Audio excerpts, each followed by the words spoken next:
Hello, everybody. I am Miss Jolly Smith, and I am the instructor for your World Literature course this spring. Today, we are going to be going over the syllabus, and I'll also be talking to you about your first assignment. Everything that you're going to need for this course can be found on the Blackboard shell for this course. Hopefully you have access to Blackboard, or else you would not be watching this video. But we're going to go ahead and take a look at a few things. Each week I will be posting a module, so you'll know, depending on the week, where you need to go to find all your information. As discussed in class, this is a hybrid course, so we are not going to meet on Fridays in person. We will meet in person on Mondays and Wednesdays. However, on Fridays you will watch a video. Sometimes this will just be me talking about the text. Sometimes I might also add supplemental videos from YouTube or other sources. And then you will have some sort of activity where you respond to the video or the material that we have gone over that day, and sometimes an accumulation of stuff we've gone over throughout the week. So you can find the course syllabus here under Week 1 Introductions. And this will be a way for you to answer any questions you might have about the class. It has the basic information that all classes have, of course, when we meet, also where we are going to be meeting. And you're also going to see here information for the textbook. Now, since this is World Literature 1, everything that we study is in the public domain. So there are opportunities to read these texts outside of the textbook. I will usually provide PDF copies for you guys who would like to read this offline on your phones. Also, most of these works have been recorded in some sort of audio format that you can access for free.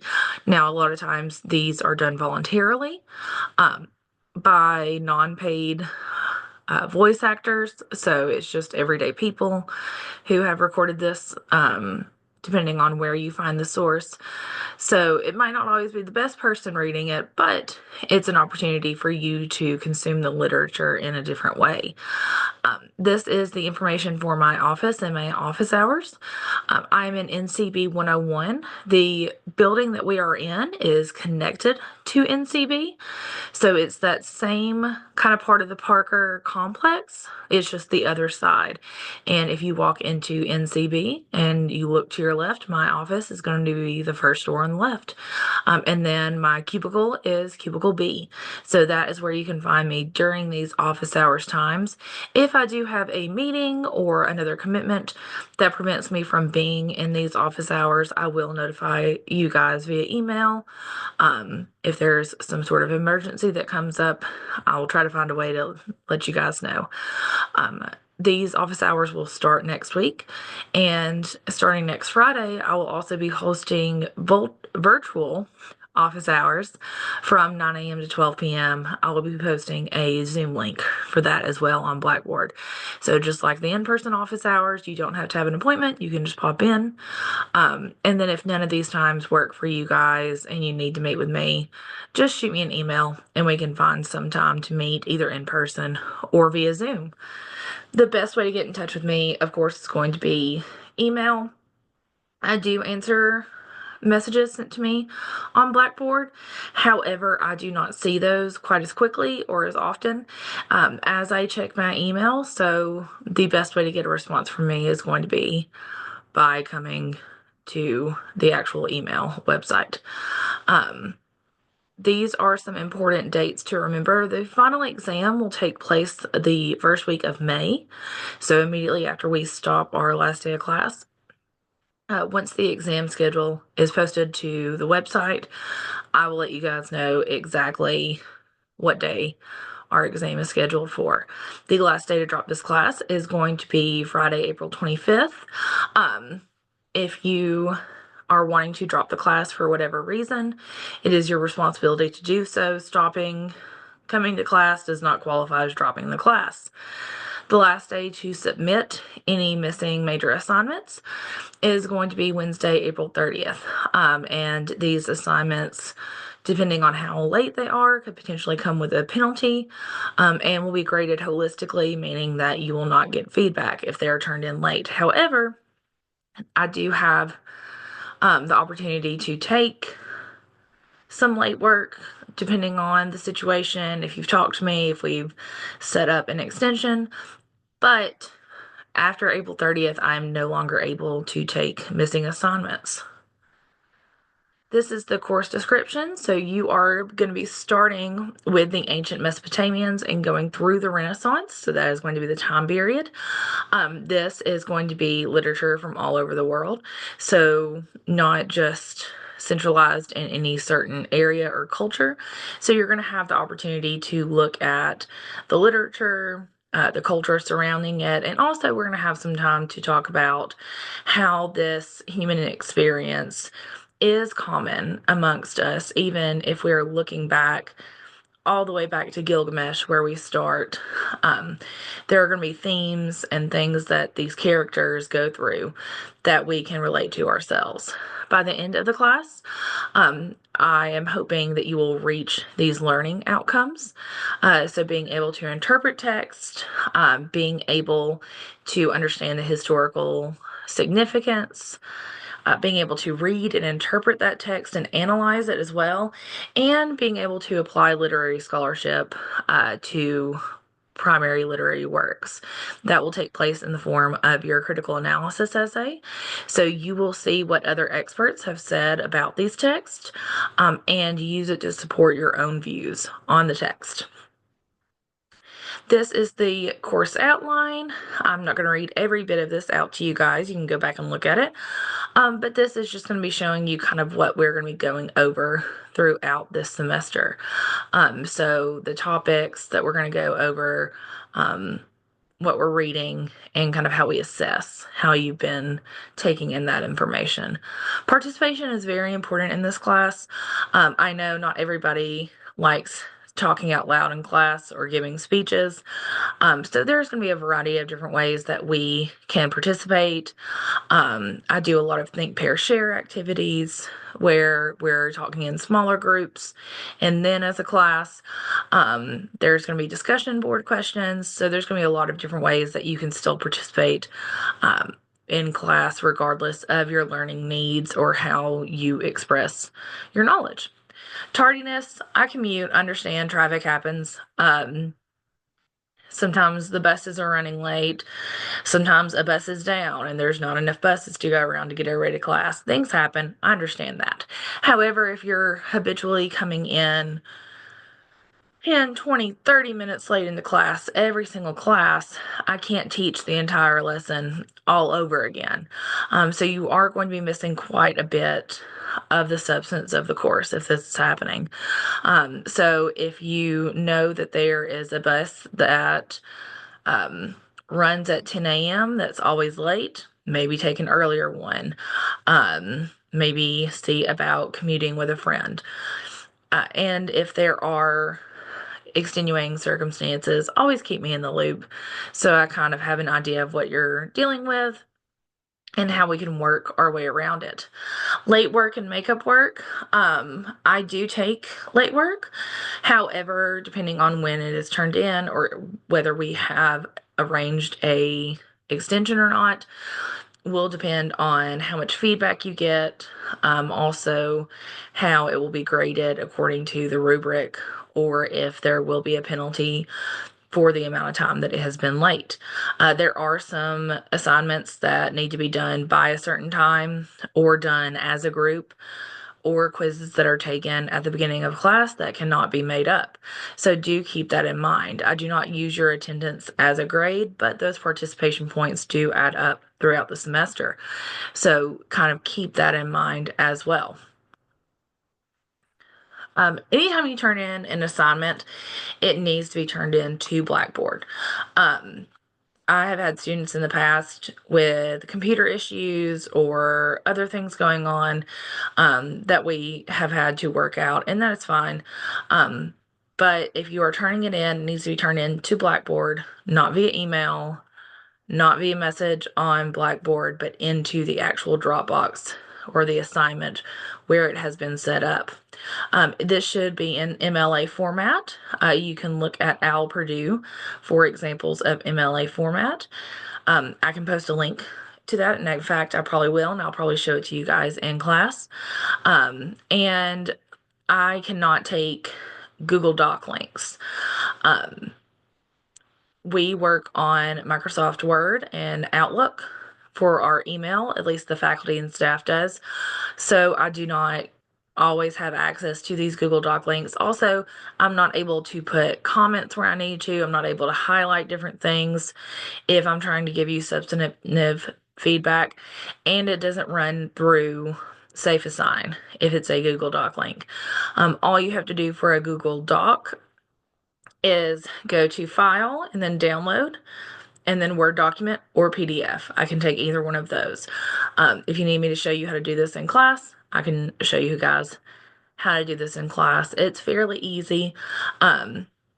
There's nothing wrong with using Google Docs. I use it all the time for my rough drafts of things, but you cannot use the Google Doc link to turn it in. Classroom supplies, we are going to be doing discussion questions, we're going to be writing stuff. So having something that you can write with, whether that's a pen and paper, whether that is typing stuff down on your phone, if it's typing it up on a laptop or an iPad, something where you can get your thoughts out, but the final product does need to be turned into Blackboard.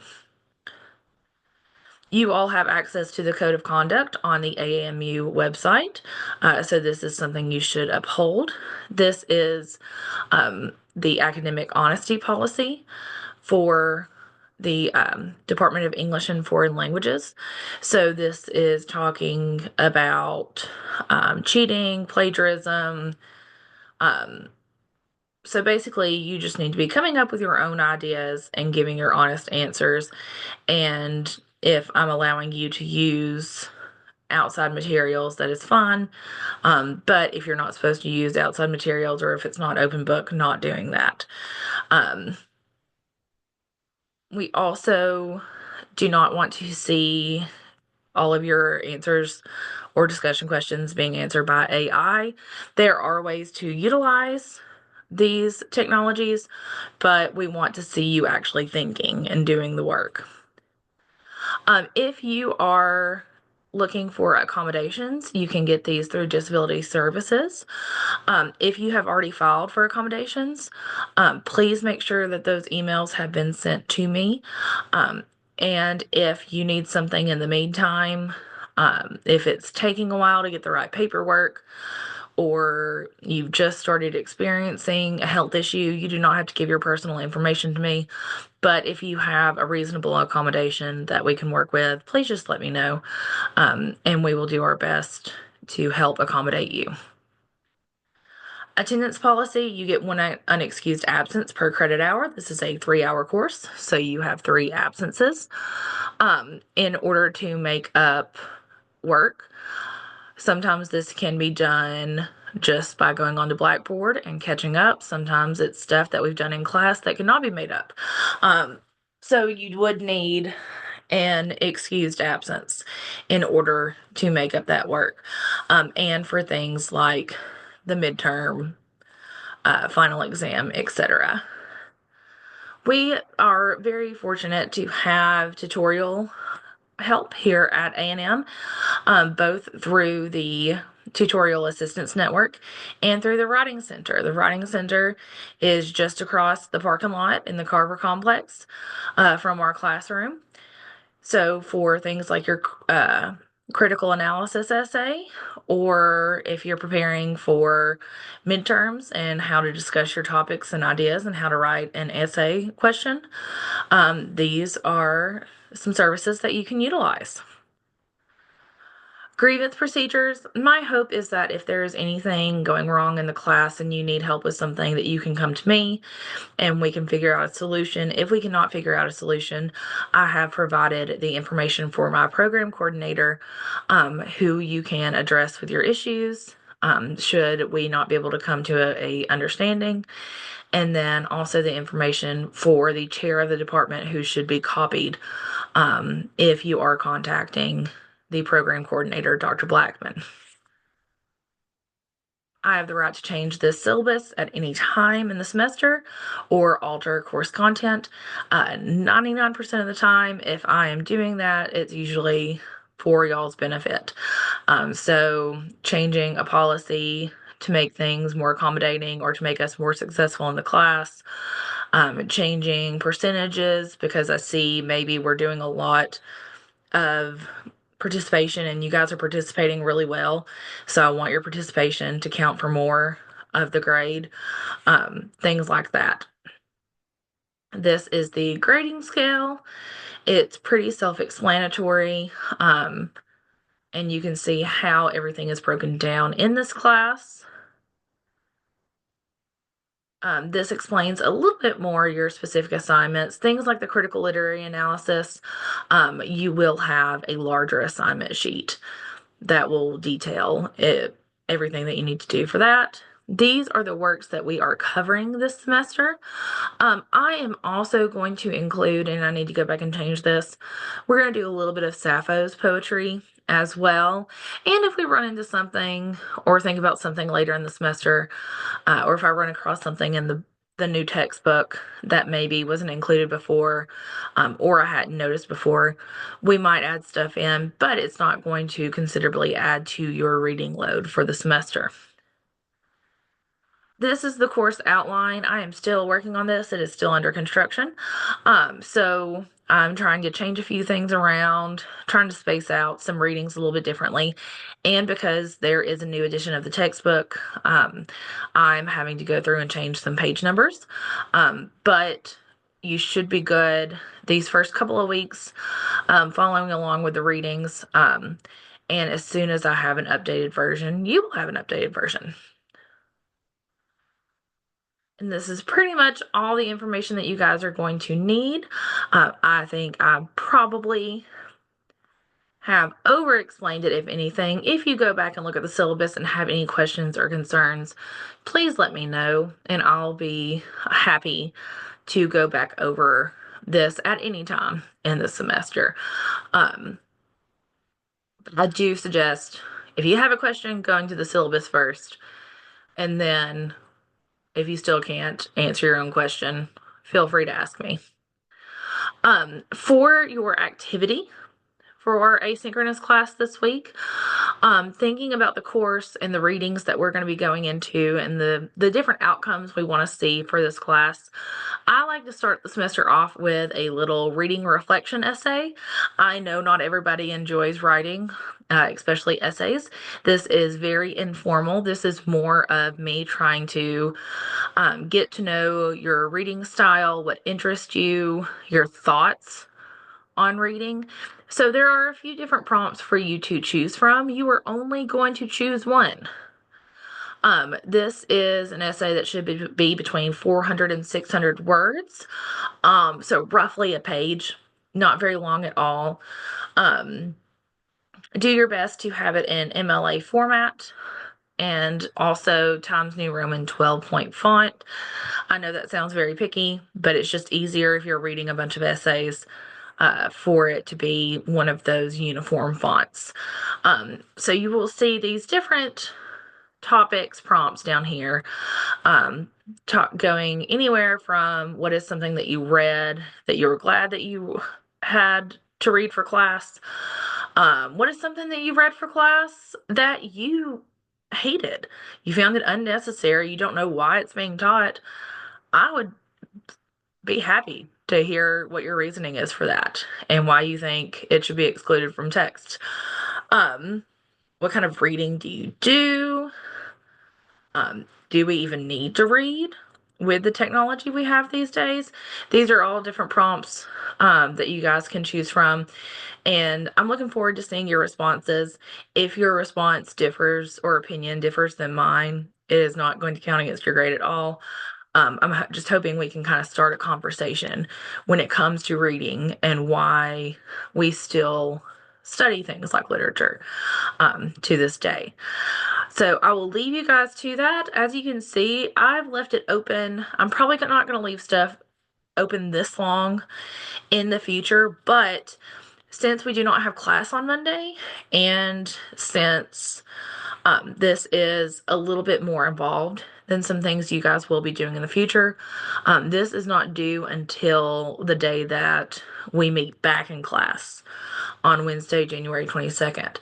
So feel free to take your time with that.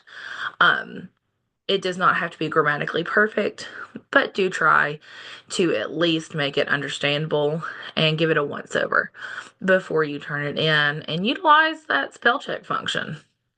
If you guys need anything from me before I see you in class next, please feel free to shoot me an email. And I look forward to getting into some of these readings and some of this literature that we're going to explore this semester.